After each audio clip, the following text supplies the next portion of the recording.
பண்ணிட்டே வந்தோம் அப்படின்னா 580வது அதிகாரம் சங்கீதம் 102. சரிங்களா?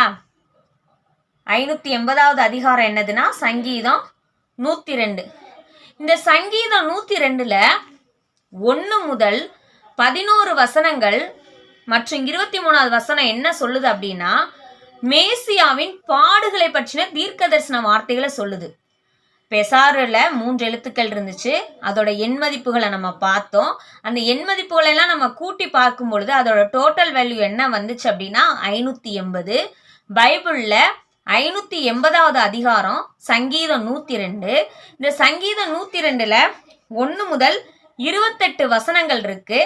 அந்த 28 வசனங்கள்ல ஃபர்ஸ்ட் 1 முதல் 11 வசனமும் மற்றும் 23வது வசனமும் மேசியாவின் பாடுகளை பற்றிய தீர்க்க தரிசனங்களை கூறுது.